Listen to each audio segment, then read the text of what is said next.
I didn't expect much from the funeral. Grief wasn't what filled the room, it was noise. A scramble of hushed arguments about pearls, antique clocks, and who got what. My mother Lillian paced around like a widow queen, even though her tears were more about what she didn't get than what she lost. And Derek, of course, kept checking his phone like a startup pitch was going to pop up from beyond the grave. No one noticed me, which was perfect, honestly, because I had something they didn't, a letter. The envelope was thick, pale cream, my name in handwriting I hadn't seen in a while, shaky, but unmistakable. George Whitmore's final message. My grandfather, the man everyone thought was just a retired history buff who drank peppermint tea in his Vermont cabin. The man they'd dismissed as irrelevant, forgettable, frugal to a fault. I opened it in the car, alone, silent, and inside everything changed. Ethan, don't let them see what you've inherited. Let them show you who they are first.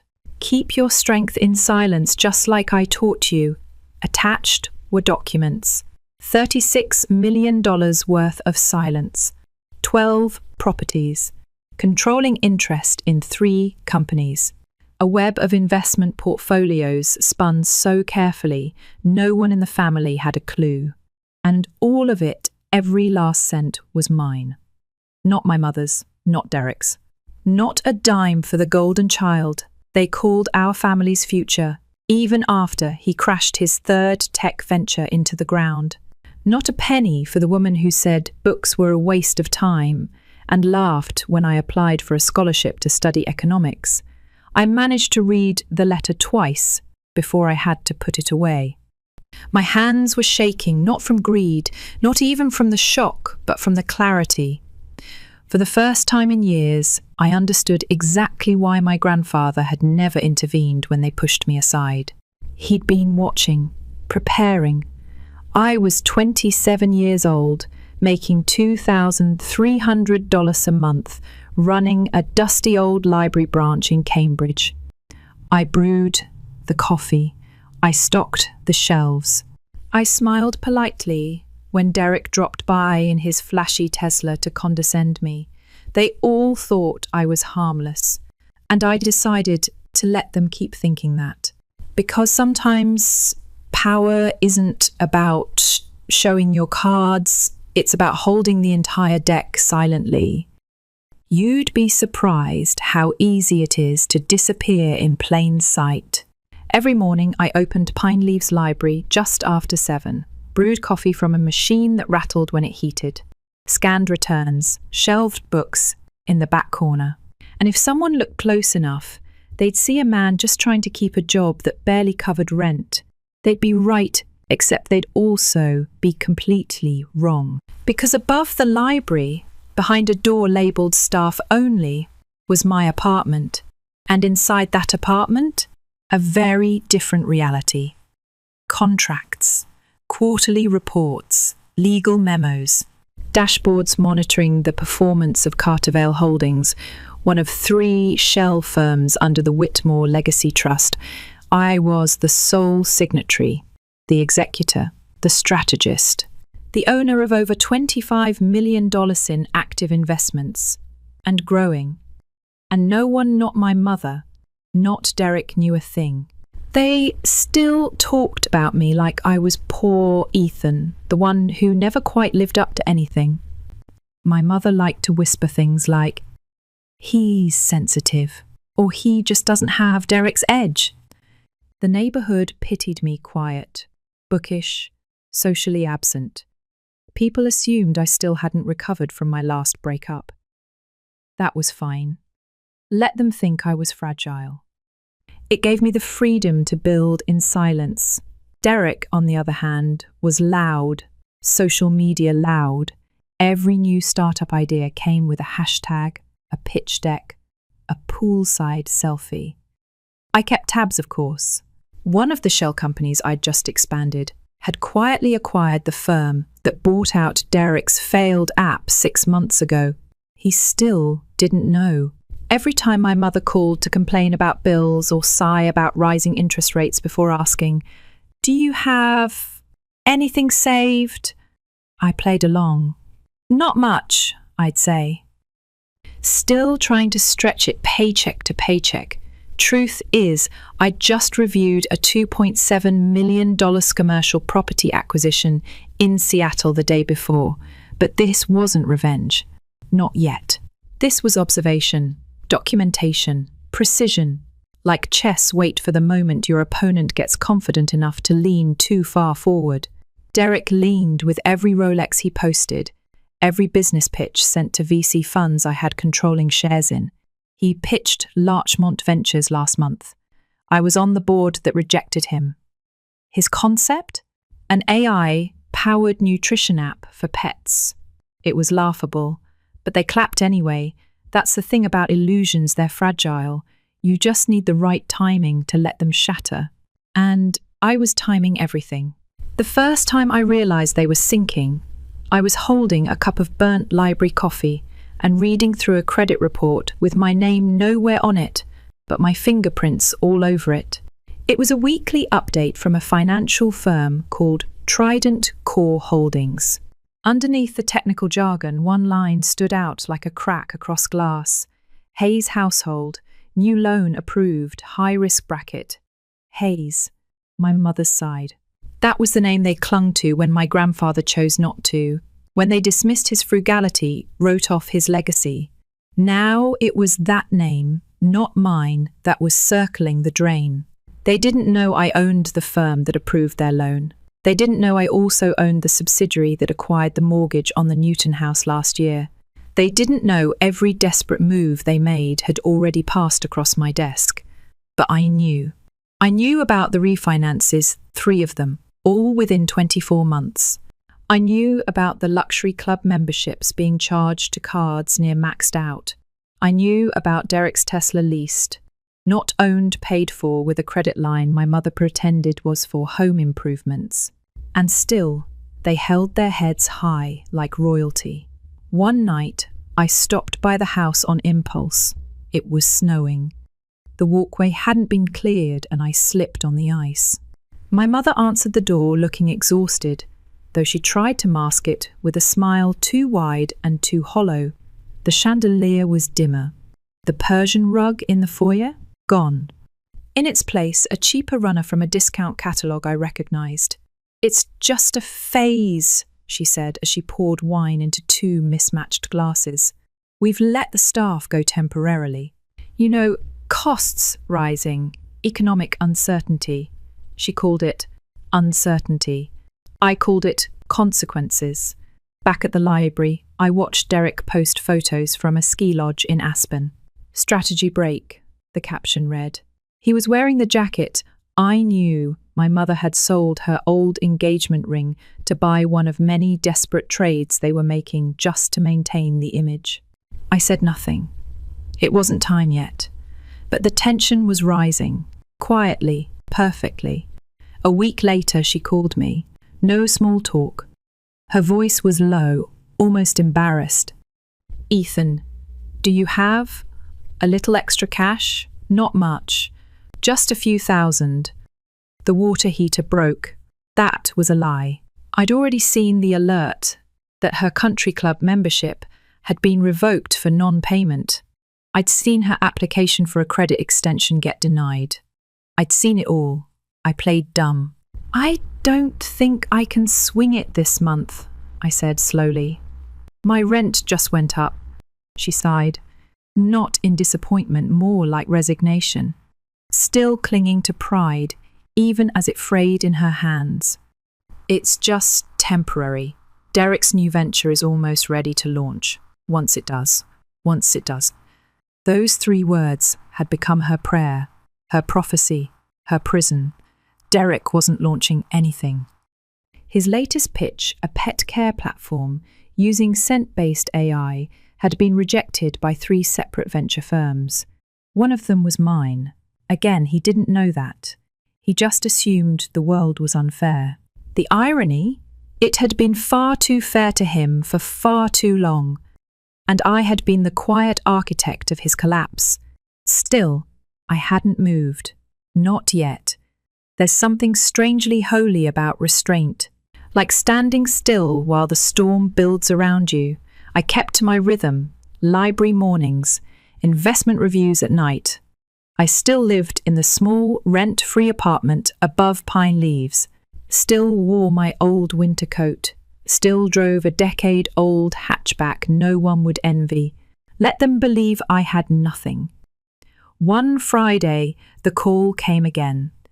This time, it wasn't a whisper. It was desperation dressed in panic. Ethan, the house. We're about to lose the house. They sent another notice. 5 days left. She didn't cry.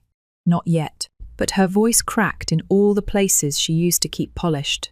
I asked her to bring the papers. She arrived the next morning, same worn coat, the designer bag replaced with a canvas tote. Her hair pulled back loosely, no pearls, no performance. I read the foreclosure notice silently. Harborstone Financial. Another name I'd created. Another quiet acquisition. I looked up and studied her. Not in cruelty, but in realization. She had finally reached the edge. I just need a little help, she said. Just this once. And I almost said yes. I almost threw her the rope. But then I remembered the day she laughed when I told her I'd won a scholarship to study finance. Money is for people who marry well, she'd said, not for boys who stack books. I handed the documents back gently. I work in a library, Mum. I make just enough to get by. I can offer you maybe $3,000. That's all I have. She stared at me like I'd slapped her. You're selfish, she hissed. That house is part of your childhood. I didn't flinch. Did that matter when you mortgaged it to buy Derek a luxury watch? The silence between us was no longer heavy. It was clean. She stormed out without another word, and later that night my father called. We hadn't spoken in over a year. He got straight to it. Your mother told me you refused to help. What the hell are you thinking? I let him rant. Let him bark about legacy and loyalty and blood. Then I asked, have you asked Derek for help? The line went quiet. He's not in a position. He has investors. He needs to maintain credibility. And me, you work at a library, Ethan. What do you know about any of this? He hung up first. And that was the last time I was treated like a background character in the story they wrote for themselves. Because 2 days later, every single debt connected to the Hayes name, every mortgage, every loan, every credit card was transferred to me through a holding company they had never heard of. And in 10 days, I would no longer be the man they pitied. I would be the creditor who owned them, not out of spite, but out of clarity. The strings had tightened, and I was the one holding them. The morning of the hearing, the sky was dull and grey. The kind of grey that doesn't threaten a storm, just promises everything will be cold. Perfect. I parked the black Mercedes, a company lease, registered under a name my family had never heard right across from the Suffolk County Courthouse. My coat was camel wool, collar turned neatly, hair combed back. If anyone passed me on the street, they might have thought I was a junior partner at a firm or a private banker. No one would have guessed I ran a $50 million investment empire. I walked in 20 minutes early, not because I had anything to prepare. All the paperwork had been finalized for weeks. I just wanted to be there first, to watch. At 8:41 a.m., Derek's scratched-up Tesla rolled into the lot. He was wearing a velvet blazer, sunglasses still on inside the courthouse lobby. Our parents followed my mother in an old designer coat, now clearly worn at the edges. My father looking like he hadn't slept in days, still trying to look composed. They didn't see me. Of course not. Why would they look twice at the quiet son they'd dismissed? Courtroom 6 was filled with quiet chatter. A few reporters sat in the back row. Hayes Enterprises used to be a name in the Northeast real estate world. Now it was just another cautionary tale about overspending and poor financial literacy. Judge Miranda Ellison walked in exactly on time. Her reputation preceded her, firm, no nonsense, and deeply unimpressed by social status. She glanced at the file, then looked up. "Primary creditor, please confirm your presence." I stood. A murmur moved through the room like static electricity. My mother turned first. Her mouth fell open. My father stiffened. Derek's phone slipped from his hand, hitting the floor with a dull thud. "Ethan Whitmore," I said, calmly. "Legal representative of Whitmore Holdings, primary debt holder." The silence was surgical. My mother's voice cracked through it. "What is this? What, Ethan? You work at a library?" I turned to her. Not cold, just clear. "That's not all I do." Judge Ellison nodded toward me. "Please, proceed." I placed the documents on the table. Over the last 3 years, the defendants Derek, Lillian, and James Hayes have refinanced their primary property multiple times, taken out 6 high-risk personal loans, accumulated unpaid balances on 5 credit lines. Each of these liabilities has since been acquired by Whitmore Holdings, which I manage. The courtroom stilled. You could feel people inhaling, but not exhaling. My father stood up abruptly. "This is a joke. This has to be illegal. Ethan, we are your family. I didn't move." "You said I wasn't your son 2 weeks ago when I refused to donate my last $3,000. Remember?" He sat down. It wasn't rage that carried my voice, it was years of silence finding a shape. "I'm not here to humiliate anyone," I said, turning back to the judge. "I'm here to propose a restructuring offer, one that retains the dignity of the parties involved while protecting the financial interest of the creditor." Judge Ellison blinked, then nodded. "Go on." I slid the folder across the table toward the family's lawyer. 3 conditions, all non-negotiable. If accepted, no further collection actions will be pursued. No eviction, no asset seizure. My mother whispered, "Please." I didn't look at her. Condition 1. Derek Hayes is to be removed from all shared credit access. He must gain full-time employment unrelated to entrepreneurial ventures. A position has already been arranged, sales associate at PetMart in South Boston, $15 an hour. Derek's face turned bright red. "You can't be serious. I'm a founder. I'm in talks with real investors." "You're a liability," I interrupted, "and it's time you understood the value of actual labor." Judge Ellison banged her gavel once. "Mr. Hayes, sit down." He did, barely. Condition 2, Lillian and James Hayes will enroll in a mandatory 12-month financial counseling program. Their monthly personal budget is capped at $2,500. Any violation will trigger full debt collection proceedings. My mother sobbed. My father looked like the floor had dropped out beneath him. "And the final condition." I paused, then added, "Point is symbolic, more than financial." I turned to them now. "The Newton house will be sold within 45 days. I've purchased a modest 3-bedroom in Worcester under the trust. It's yours if you agree to the terms." My mother gasped. "Worcester? That's not. It's quiet. It's affordable. It's real," I said, soft but firm. "You wanted to keep the image. This is what survival looks like now." Judge Ellison flipped through the documents. "This is the most detailed and, frankly, generous restructuring proposal I've seen in this court. Counsel for the defendants. Do your clients accept?" the lawyer whispered. Then my father nodded. "We accept." The gavel fell again. Case adjourned. It was over. I collected my papers, nodded to the judge, and walked out. They didn't stop me. They didn't even try. My mother just stood there, shoulders shaking. Outside, the wind cut sharp through my coat. But I didn't feel it. I wasn't celebrating. I wasn't victorious. I was resolved. I didn't need them to fall apart. I just needed the truth to stop hiding. And now it had a name, mine. It didn't happen all at once. There were no grand apologies, no teary-eyed reunions, just silence, like the slow shifting of weather after a storm has passed. It took time, weeks, then months, and I let it. 3 days after the courtroom hearing, a black SUV repossessed Derek's Tesla. In its place, a grey 2014 Toyota Corolla was delivered to the new address in Worcester. No touchscreen, no vanity plates, but it worked.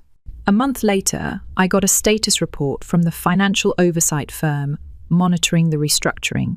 Hayes family compliance, green.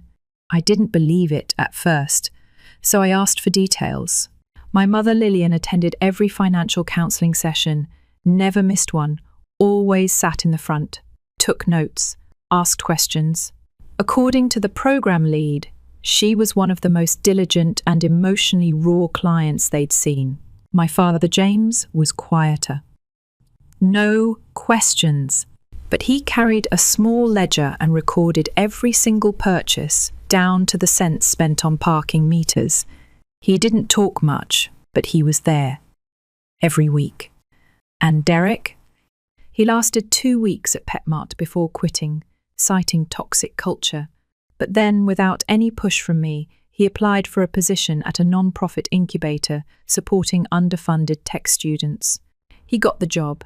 They sent me his first bi-weekly pay stub in a scanned PDF. Not as proof, but as protocol. His hours? Full-time. No absences, no late arrivals. That was the first time I allowed myself to believe something had shifted. Not just around them, but within them. One Sunday afternoon, I returned to Pine Leaves Library. Not to work. Just to be there. The wooden shelves still smelled like paper and dust. A soft ray of light slipped in through the side window, warming the counter where I once stood making minimum wage and pretending I didn't have access to more wealth than most local banks. I made myself a cup of mint tea and sat near the back where the classics lived. Austen, Baldwin, Morrison, Whitmore. That last name felt different now. For a long time, I had kept my identity split 2 lives stacked one over the other like books out of order, one for show, one for truth. But slowly, they were converging. That same week, I visited the house in Worcester. No one knew I was coming. The lawn was freshly cut. My father was wiping down the windows, squinting against the afternoon light. No tie, no briefcase. Just gloves and a bucket. My mother was planting tulips along the side of the fence. Her back was a little hunched, and the heels had been replaced with practical sneakers. They didn't see me. I didn't call out. I stood at a distance, long enough to see that it was real. They were living, not posturing, not grasping, just living. And it was enough. I left without knocking. That night, I wrote in my private journal, something I hadn't done in a while. A habit started the day my grandfather died. Power never had to mean control. Sometimes it just means knowing you could and choosing not to. Weeks passed. Then one evening my phone rang. It was Derek. The first stared at the screen before answering. "Hey," he said. I just wanted to say I get it now. I waited. About everything. I thought I was the centre of the story. Turns out. I wasn't even reading the right book. I didn't offer forgiveness. I didn't need to. I simply said, better late than never. That was enough. We hung up. Months later, I attended a panel at MIT, an alumni event for entrepreneurs in emerging markets. I was introduced as a quiet capital partner and a stealth investor in next-gen tech. I shook hands, gave nods, offered smiles. But I still didn't speak publicly, not until the end. One student asked, "How did you get started? You've stayed anonymous for years." I paused. then answered honestly. I used to be invisible, to my own family, to the people closest to me. So I decided if they wouldn't see me, I'd build something they couldn't ignore. A few people clapped. But I wasn't trying to be inspiring, just truthful. Weeks later, I got an envelope in the mail. Inside was a simple photo, my mother, my father, and Derek, standing outside the Worcester home, dressed plainly, smiling. A note in the corner, written in my mother's handwriting, "For the first time in our lives, we see clearly. Thank you, even if it hurt." I folded the photo and tucked it into my copy of Great Expectations. Of course, because expectations are dangerous things. So is silence. So is underestimation. I kept Pine Leaves open, even though everyone told me to sell. My assistant asked, "You sure you want to keep pouring money into a library no one reads from?" I smiled. It's not for profit. It's for origin. We added a small corner cafe, free Wi-Fi, a section labelled for dreamers. A boy about 15 came in one day, asked if I had anything about investing. I handed him a copy of The Millionaire Next Door. "Can anyone become wealthy?" he asked. "Not just can," I said. "Some of us do it quietly, until it matters." He nodded, paid in coins, and left. I watched him go. And for a moment, I saw myself not the version they used to ignore, but the one my grandfather raised me to become. Epilogue: 5 years later, I stood on stage at Harvard Business School, not as an alumnus, not even as a public figure, just as a guest invited to speak anonymously. I began with a line I'd written months ago. Sometimes the ones you underestimate are the ones holding everything together. The room was quiet. I looked across the audience, all those bright faces still believing legacy was something you earned through visibility. I knew better. You don't always need applause. Sometimes all you need is to walk quietly while holding the world in your pocket, and that's exactly what I did. Story 2. Let me just start with this. I'm not the kind of person who usually vents online, but this story, it's been sitting on my chest like a brick for months. And honestly, maybe writing it down will help me make sense of everything. My name's Marcus, the first 27. I grew up in a small town where everyone knew your business before you did. I'm the oldest son in a family that loves to play favourites, though they'd never admit it. My younger brother, Aaron, he's 23, has always been the centre of the universe in our house. Picture the kind of kid who doesn't even try and still ends up with everything. The latest phone, cash, whenever he needed it, surprise, weekend trips. Meanwhile, I was the one doing dishes at 13, taking care of errands by 15, and working part-time at 16 to help with bills. If something needed fixing, organising, or explaining, guess who got called? I didn't mind at first. I thought being the responsible one was a compliment. But when responsibility turns into invisibility, yeah, that starts to sting. Our parents, Lisa and Robert, weren't unkind per se, just selective with their attention. They always told me they were tougher on me because they wanted me to be strong. That life doesn't hand you things. You earn them. Classic. Meanwhile, Aaron would skip class, forget chores, blow through cash, and still get praised for tying his shoelaces. For a while, I swallowed it. I built my life the hard way, college scholarships, night shifts, paying rent while juggling school and work. I got used to surviving without their help. But everything hit a boiling point the day of Aaron's graduation party. Let me back up a little. Aaron scraped through college by the skin of his teeth, barely passed his finals, failed 2 classes along the way, and only graduated because he begged a professor for a late submission. But to hear our parents talk about it, you'd think he just cured cancer. They threw him a party in our backyard balloons, a "Congrats, Aaron" banner, buffet trays like it was his wedding. There was even a DJ. I showed up straight from work, still in slacks and a tie, because I didn't want to make a scene. I figured I'd put in an appearance, grab some food, say congrats, and head home. Then came the gifts. Lisa stood up, glass of wine in hand, and tapped a fork against it. "Everyone, if I can have your attention, Robert and I wanted to do something special for our baby." That's what she called him. "Our baby." She waved Aaron over, and he strolled up, all smug, hair perfectly styled, looking like he'd never had a rough day in his life. And then my dad, big dramatic gesture, handed him a car key. Not just any car, a brand new charcoal grey Subaru WRX. Sport rims, heated seats, the whole package. People clapped. Aaron hugged them both. Cameras flashed. And me? I clapped too, quietly. Smiling just enough not to look bitter. I was happy for him, sort of, but also not, because I knew our parents had taken out a second loan to afford that car. I knew they'd been behind on the mortgage 3 months ago.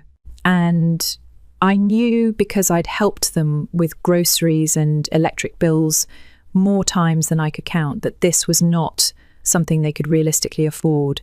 Still, I let it go. I was trying to be mature, gracious, detached, until it was my turn. After Aaron's victory lap and a round of champagne, my mum turned to me with this sweet, too-practiced smile. "And Marcus, we didn't forget about you," she said. "You've been so helpful, always putting family first. So we thought of something practical." She reached into a gift bag and pulled out a box. I took it, heart thudding. I wasn't expecting anything fancy. I didn't want a car. But I hoped they'd see me. I opened it.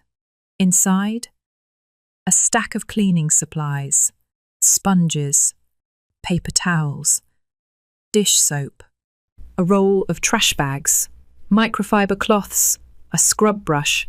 I wish I was kidding. I looked up at them, trying to laugh it off. "This is a joke, right?" Dad chuckled, like it was the funniest thing in the world. "Now you can keep doing what you're so good at. You always say the house runs because of you. Well, here's your toolkit."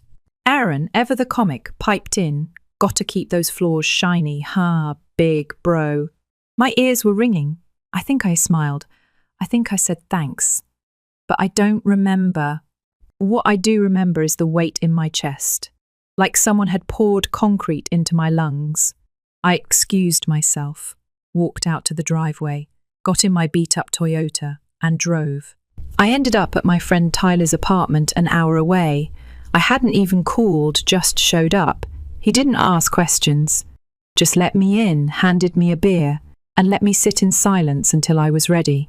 When I finally told him everything, he didn't react with shock. He knew how my family operated, had seen the signs. "You've always been the backup plan," he said, "not the sun, the safety net." That stuck with me. For years, I'd been their utility belt.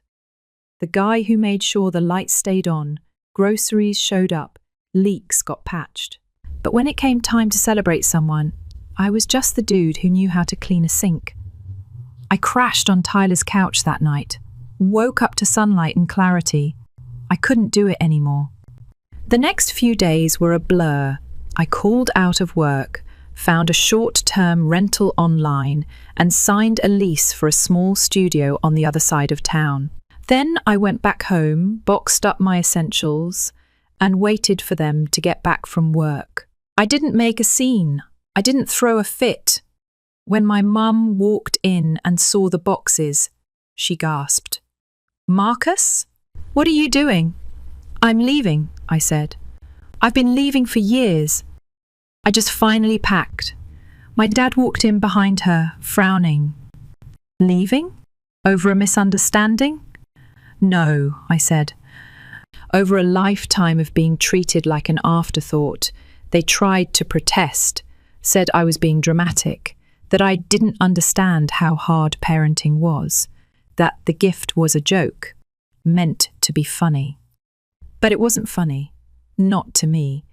Aaron, of course, heard the commotion and came downstairs just in time to watch me haul a box out the door. He leaned against the wall, arms crossed, keys to his new car dangling from his fingers. "Come on, man, you're really leaving over some Windex." I didn't answer, just walked past him. I moved into the studio the next day. It smelled like fresh paint and freedom. I didn't have much, just my clothes, laptop, a futon, and a coffee pot. But it was mine, and that made it enough. I thought that was the end of the story. It wasn't. I thought silence would feel peaceful. And it did, at first. I spent those first few weeks in my studio eating ramen, working late, and building something I hadn't had in years' space. Space to think. Space to breathe. Space to not feel like someone's last-minute solution. I'd go to bed without that weight in my chest, the one that came from always having to be on call for other people. No more surprise texts asking me to pick up groceries. No more lists taped to the fridge. No more being guilted into staying home because Aaron has plans and someone has to help. I had my own key, my own bills, my own mess. I was finally free. But freedom doesn't stop your phone from buzzing. It started with a text from my mom about a month after I moved out. "Hey honey, just checking in. Hope you're eating all right. Let us know if you need anything." It read like concern. Like a loving parent just worried about her son. But I knew that tone. The casual sweetness, that was the warm-up before the ask. I didn't answer. A few days later, another message. "Marcus, your dad and I were talking. We're so proud of you. You've always been the reliable one. We miss you." I knew where this was headed, so I kept my replies short, kind, but not inviting. "Thanks. Hope you're both well." I wasn't trying to be cold. I just wasn't interested in reopening a door I'd finally managed to close. Then Aaron texted me. "Yo, haven't talked in a bit, just wanted to say, hey, hope work's treating you good." That one made me pause. Aaron reaching out with zero sarcasm. No joke tucked in at the end. It felt off. I replied anyway. Doing all right. Staying busy. He didn't answer. Not for a while. Meanwhile, I'd been making moves. My full-time job was just okay sales rep at a tech company, but what really lit me up was what I was building on the side, freelancing online. It started small, editing documents, digital consulting gigs. I stayed up late most nights just hustling. 3 months in, I landed a contract that tripled what I made at my day job. That's when it clicked. I didn't need to prove anything to my family. I could build something for myself, quietly, without applause, without permission. Funny thing, the more I succeeded, the louder the past got. One Sunday afternoon, I got a call. My phone buzzed with Mum's cell, and I almost let it ring out.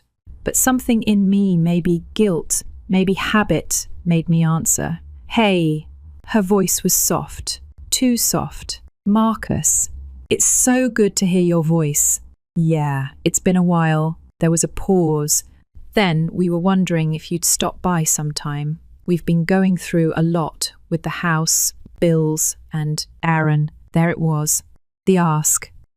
I leaned back on my couch, staring at the ceiling. "What's going on?" she sighed. "Well, we might have overextended ourselves a little, with the car. Things have gotten tight. And Aaron, he's struggling." I said nothing. "He's having a hard time keeping up. And we just thought, maybe if you're doing okay, you could help out a little. Just temporarily." I let the silence hang. I wanted her to hear how heavy it was. Finally, I said, "I can't do that." Another pause. "You always helped before." "That was the problem," I said, my voice sharper than I meant it to be. "You only call when there's something to fix." But I'm not your safety net anymore. Her voice cracked. We're not trying to use you. We're just desperate, I finished. Yeah, I get it. She got quiet. I got quieter. Then I hung up. A week passed. Then came the second wave. Aaron called. Now, Aaron doesn't call. He FaceTimes, sends dumb memes, leaves voice notes when he's drunk. But this time it was a full-on phone call. That alone should have been a red flag, I answered. He didn't waste time. Bro, I need help. His voice didn't have that usual smirk in it. No swagger, just stress. I'm behind on car payments. I didn't realize interest would be that bad. And now they're talking about repoing it. I almost laughed. I didn't, but I almost did. Sorry to hear that, I said flatly.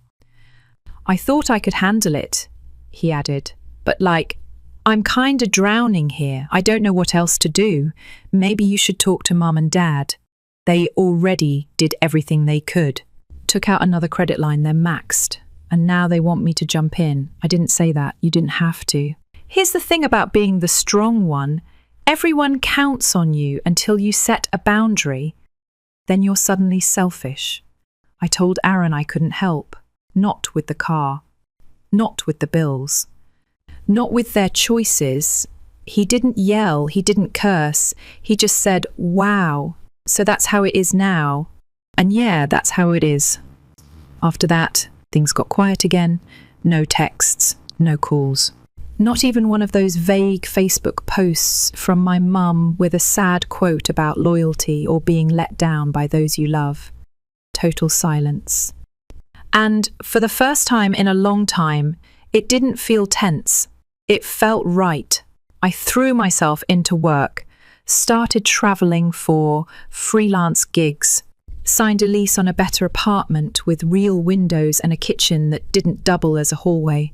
I was finally living like I mattered, because I did, to me. Then, one Friday night, I got a message from Aaron, just 4 words, "We're losing the house." I stared at it for a long time. Another message popped up, "They're scared, man." I didn't answer. Another message, this one longer. "I know you think we deserve this, and maybe we do, but they're not bad people. They just thought they were helping. Now they don't know what to do." I sat on the edge of my bed, phone in hand, heart doing this weird fluttery thing. Not sadness, not quite anger. Just that ache you get when you realize the past isn't done with you yet. I typed, "They helped you, not me." He replied, "I know. I'm sorry. I really am. I didn't see it back then. I didn't answer." A few days later, my dad called. First time in months. Voicemail. "Marcus, I don't know what to say. We messed up. We messed up real bad.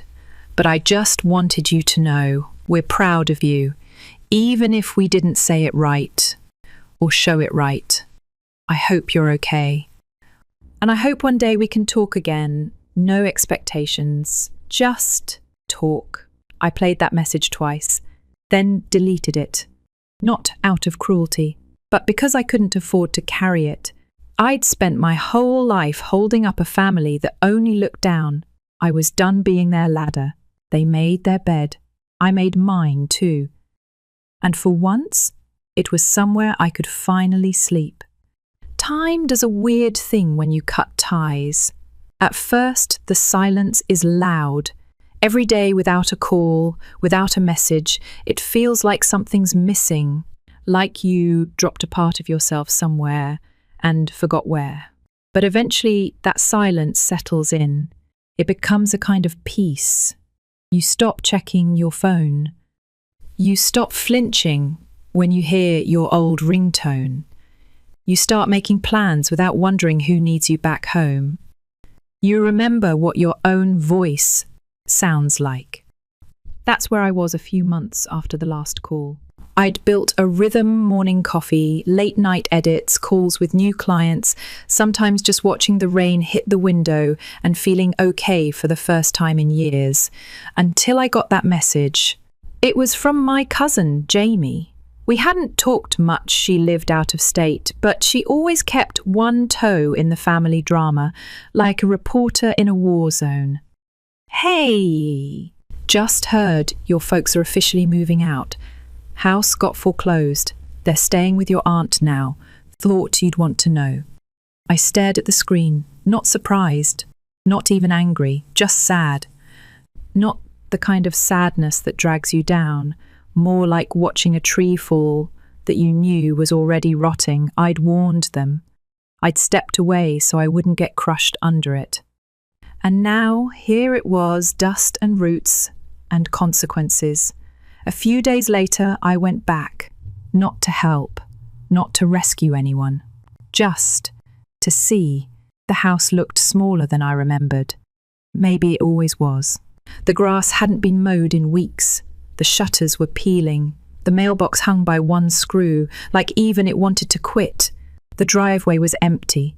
No WRX, just a stain where it used to be. I stood there for a while, hands in my pockets, watching the wind move through the dead leaves. Nobody came outside. Nobody knew I was there. And for the first time in my life, I didn't feel like I owed anything to that place. I didn't knock. I didn't walk up the porch steps. I just turned around and left. I closed that chapter without saying a word. That was a year ago. I live 3 cities away now, in a place with brick walls and plants I remember to water. I work full-time for myself.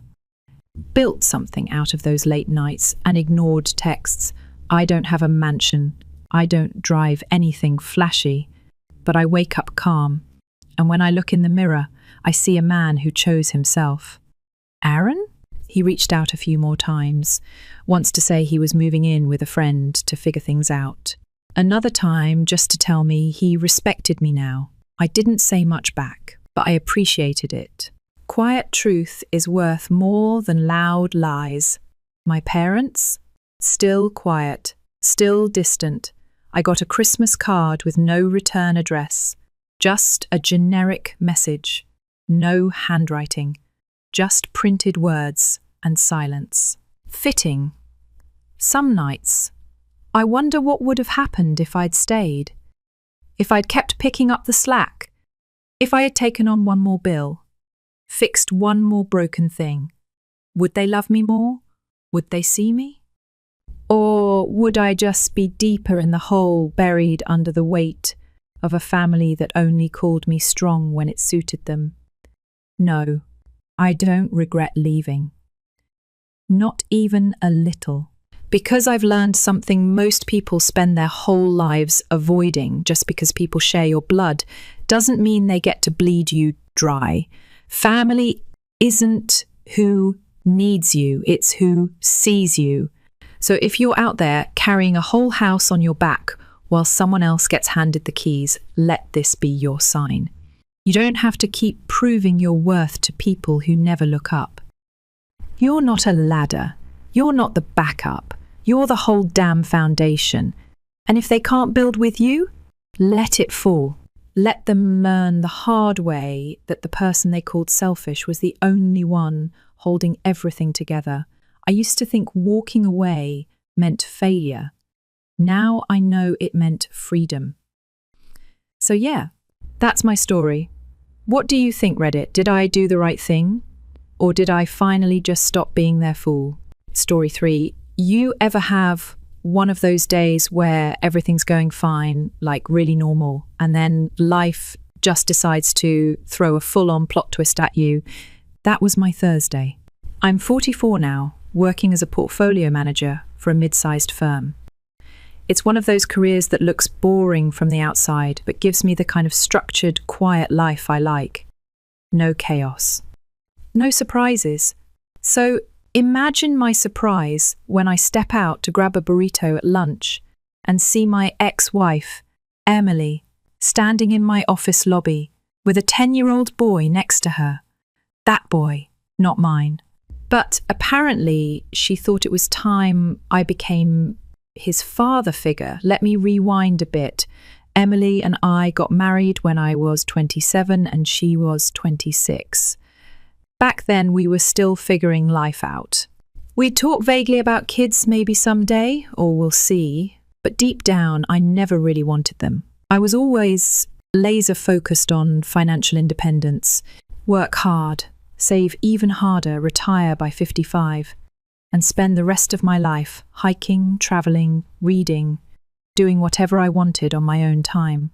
No diapers, no daycare, no college funds, just freedom. By our 7th year of marriage, though, things started shifting. Emily started leaving baby name books lying around, showing me Instagram reels of babies cooing. At one point, she even bought me a book for my birthday titled The Joy of Fatherhood. Subtle, right?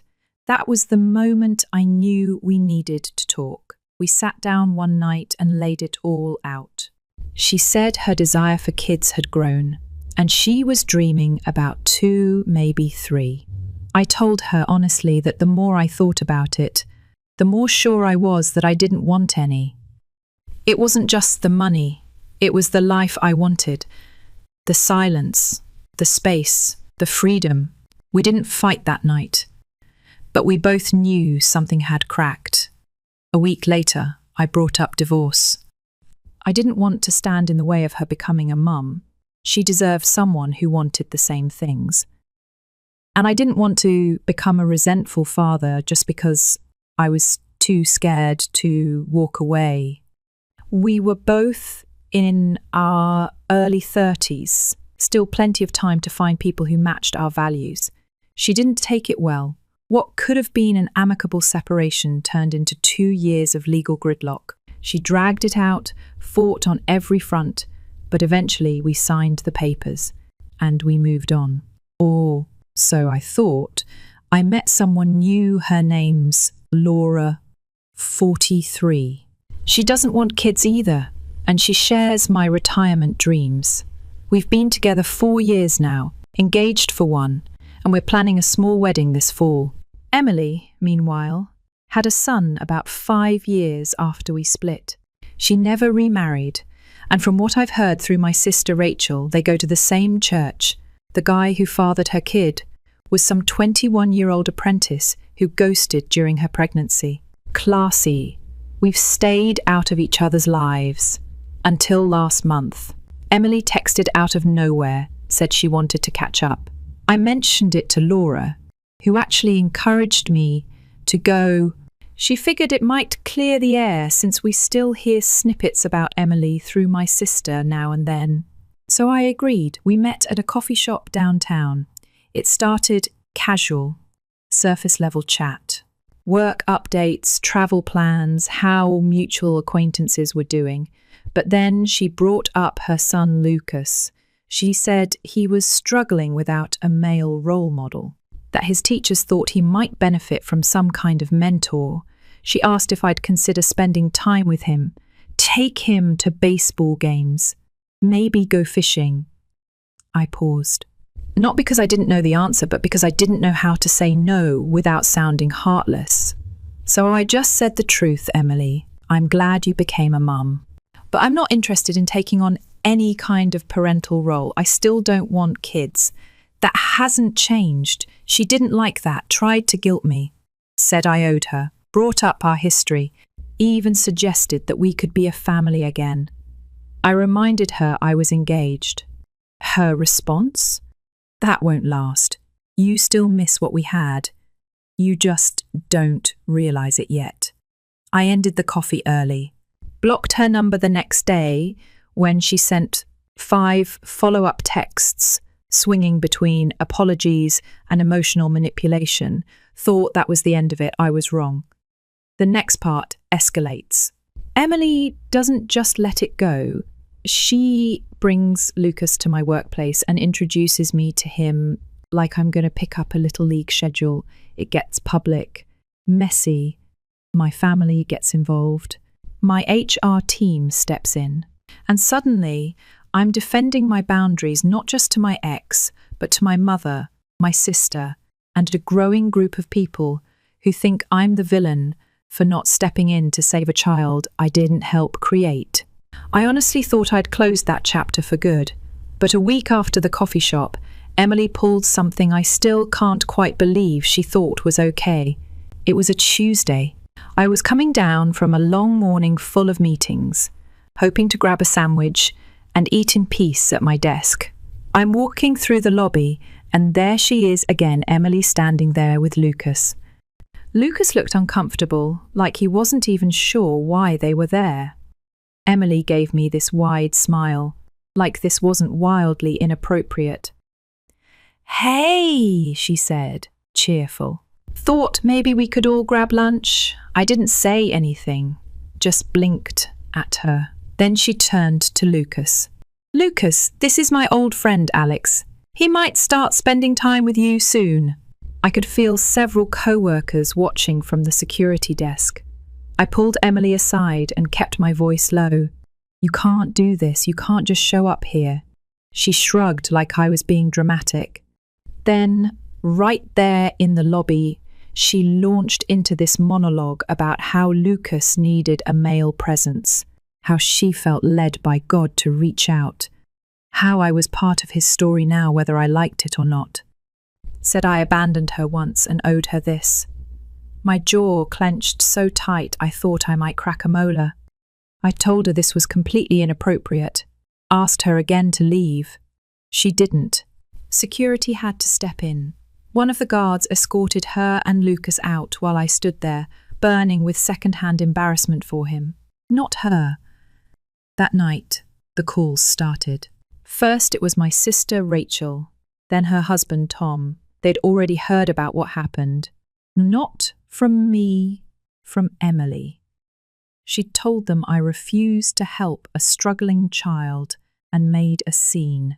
Rachel said I was being heartless. Tom said, "Look, man, you don't have to adopt the kid. Just hang out with him. Take him to a game or something. It won't kill you." Rachel got more personal. Said, "Maybe if you just tried fatherhood years ago, you'd realize it's not some curse." I reminded her calmly that I left the marriage because I didn't want to be a father. That I have never wavered on this. And that Lucas isn't my child. Her response? "But Gina wouldn't even have had him if you hadn't left. You set this whole thing in motion." I actually laughed. Not out of humour, out of disbelief.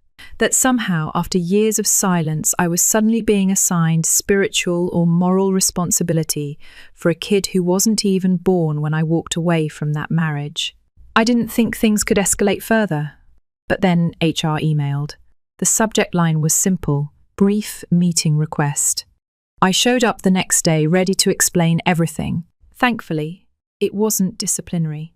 My manager and HR rep just wanted to check in. They'd heard about the lobby incident from building security and wanted to make sure I felt safe. I explained the situation, they documented it, and gave me the go-ahead to alert security if she ever tried showing up again. Things were quiet for maybe a week. Then I got a text from a number I didn't recognize. It was Emily. New number, same drama. She apologized for the scene at work, then immediately asked if I'd reconsider being part of Lucas's life. I didn't answer. Blocked the number. Again. 2 days later, Rachel invited me to a barbecue at her place. I figured it was her way of smoothing things over. Laura, my fiancée, was out of town on a girls' trip that weekend, so I figured sure, why not? Might be good to reconnect with family without all the noise. I pulled up to Rachel's house and immediately noticed a car I didn't recognize. Thought maybe one of Tom's co-workers or a neighbour. Walked into the backyard and froze. Emily was there. Lucas was playing on the swing set with Rachel's kids. Emily sat at a picnic table, sipping lemonade like she belonged. I turned and looked at Rachel, who came walking up with this forced little smile. "Don't be mad," she said quickly. I thought, maybe if you just spent time with Lucas in a neutral setting, you'd change your mind. He's a good kid, Alex. Just give him a chance. I felt like the air got sucked out of the yard. I'm leaving, I said. She looked panicked. Why? Don't make this a scene. This is a scene. I told you I wasn't interested. You went behind my back and set this up. She got defensive. I'm trying to help. You're the one making things difficult. Tom stepped in, tried to play peacemaker. Just stay for an hour. Pretend she's just another guest. You don't even have to talk to her. I shook my head. You both knew I didn't want this. You let her ambush me anyway. As I turned to leave, Emily called after me. Alex, wait. Can't you at least say hi to him? Lucas trailed behind her, looking awkward and unsure. I looked at that kid, really looked at him, and felt a stab of guilt. But not the kind that makes you change your mind. The kind that makes you furious with the people putting him in these positions. I mumbled something about forgetting a prior commitment, got in my car and left. By the time I got home, my phone had exploded. Voicemails, group texts. My mum called to say I'd embarrassed the family. Relatives I hadn't heard from in months suddenly had opinions. One cousin asked if I was going through some kind of emotional crisis. Then things went nuclear. A few days after the barbecue, Laura got an email at work from Emily. A long, rambling message claiming I'd admitted I still had feelings for her during our coffee meetup, that I wasn't sure about my engagement, that I was spiritually bound to Emily through our vows, that Laura was just in the way. Laura forwarded the email to me immediately, no questions asked. We didn't even debate it. She blocked Emily on everything and locked down her social media. A few days later, Rachel showed up at Laura's job with her 2 kids, asked the front desk to speak with her, refused to leave when they said she was busy. Laura, trying to be graceful, met her across the street at a cafe. Rachel apparently went on for 20 minutes about how Laura was interfering in a sacred bond between me and Emily. Told her she was a spiritual block keeping me from fulfilling my true purpose as a husband and father. Laura told me she just sipped her coffee, listened politely, and left without saying a word. That night, we talked for hours. I told her I was done playing nice with this. We drafted a firm email to Rachel, my mum, and Tom. Laid it all out, the ambush at work, the barbecue, the unsolicited email. The workplace visit told them we needed boundaries, hard ones. That if it happened again, we'd take legal steps, especially if they kept dragging Laura into it. We hit send and exhaled. But we both knew this still wasn't over. After we sent that boundary-setting email, I honestly thought it might cool things off. It didn't. My mom replied a few days later. The message was short and tight. She said she'd pray for my heart to soften. No mention of what had actually happened. No acknowledgement that maybe showing up at my fiancé's job with children in tow was a bit over the line. Rachel never responded directly. Instead, Tom called me. He said we should talk this through as a family. I agreed on one condition, just him. No ambushes, no Emily, no Rachel, no Lucas. We met at a diner not far from his office. He looked exhausted before we even sat down. The first thing he said, once our coffees hit the table, was, "This has gone too far." Tom told me that Emily had been spending a lot of time at their house, like a lot, showing up for dinners, sleepovers with Lucas and their kids, hanging out with Rachel like they were teenage best friends plotting prom night. And the part that really caught me off guard? They'd started talking about having Emily and Lucas move into the rental unit behind Rachel and Tom's house. A permanent move. Tom admitted he hadn't been on board with it, but he said Rachel and Emily had gotten intense, almost obsessive. He described it like watching someone get sucked into a cult, except the cult was centered around this idea that I was supposed to come back to my family, that I'd just lost my way. Then Tom told me something that honestly gave me chills. Emily had convinced herself that our legal divorce didn't count in the eyes of God, that unless one of us had cheated, we were still spiritually married. Forever. Apparently, Rachel believed it too. And it wasn't just them. Tom said my mum had been hosting a women's Bible group at her house, one that Emily had recently joined. They'd all been reading these devotionals together, piecing together this narrative. One where my marriage to Laura was a mistake, a detour. And Emily? She was my true wife, chosen by God, still waiting for me to return. It sounded insane. But the worst part, they believed it. I thanked Tom for being honest, told him clearly and calmly that I wanted no part of it. I wasn't coming back. I wasn't going to fulfill a covenant. I wasn't going to be Lucas's part-time dad because his real one ran off. 2 weeks later, Laura got a certified letter in the mail from Emily. It was written on church stationery. She'd formally forgiven Laura for interfering in our covenant marriage, invited her to step aside gracefully, said she'd welcome her as a sister in Christ once Laura accepted the truth. The letter included scripture quotes, some wildly twisted, trying to argue that my bond with Emily was unbreakable. That's when we called a lawyer. He told us the letter didn't cross into harassment yet, but it showed a pattern, and it gave us grounds to send a cease and desist. We sent one to Emily, and we CC'd Rachel too. That triggered a nuclear meltdown. Rachel called me, voice shaking with rage. She said I was threatening a struggling mother with lawyers, that I had let Laura turn me cold, that I was rejecting God's plan. She also let something slip. She and Emily had been preparing a spiritual case to bring before the church elders. They were planning to argue that my divorce was invalid and that the church should pressure me into reconciliation. That's when it all clicked. The coordinated guilt trips, the escalating behaviour, the religious language. This wasn't just family drama. It was a campaign, a mission. I blocked Rachel's number that night. We went quiet after that, for a while. Then Tom emailed me from a different address, said he'd moved out. He and Rachel were separating. The stuff with Emily, the spiritual obsession, the pressure it had wrecked their marriage.